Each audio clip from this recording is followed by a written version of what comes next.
Kakinada volunteers మేము ఈరోజు ఇక్కడ మీట్ అయ్యి మా బాధను ప్రెస్ సోదరులతో మేము చెప్పుకుంటున్నామండి. మేము జగన్ గారి ప్రభుత్వంలో 4 సంవత్సరాలు పనిచేసామండి. అయితే రాజీనామా ఇచ్చాం, మేము ఇవ్వలేదని చెప్పట్లేదండి. కానీ జగన్ గారి ప్రభుత్వం మరలా వస్తుందమ్మా, మీరు రాజీనామా చేయండి, మళ్ళీ మీ ఉద్యోగాలు మీకు వస్తాయి అంటేనే అని కార్యకర్తలు వైసీపీ నాయకులు చెప్పారండి. అందుకని మేము రాజీనామా ఇచ్చాం తప్పండి, మేము ఇష్టపూర్వకంగా ఇవ్వలేదు సార్. 4 సంవత్సరాలు ఎండనక వాననక గొడ్డుల్లా పని చేసాం సార్. 5,000 రూపాయలకి కరోనా టైంలో ఇంటింటికి కాయగూరలు అందించాం సార్, మెడిసిన్ అందించాం సార్.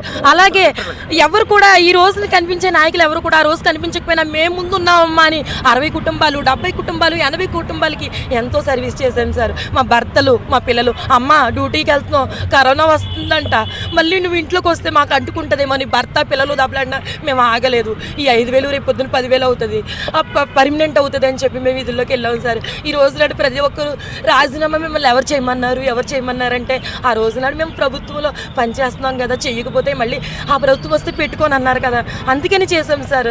ఎవ్వరు కూడా ఇష్టపూర్వకంగా చేయలేదు సార్. ఈ పార్టీ అంటే ఇష్టము, ఆ పార్టీ అంటే ఇష్టంగా మేము మాట్లాడలేదు సార్. మేము కేవలం ప్రజలకి సేవ చేయడానికి మాత్రమే విధుల్లోకి వచ్చాం సార్. మమ్మల్ని అర్థం చేసుకోండి, మా పొట్టలు కొట్టకండి.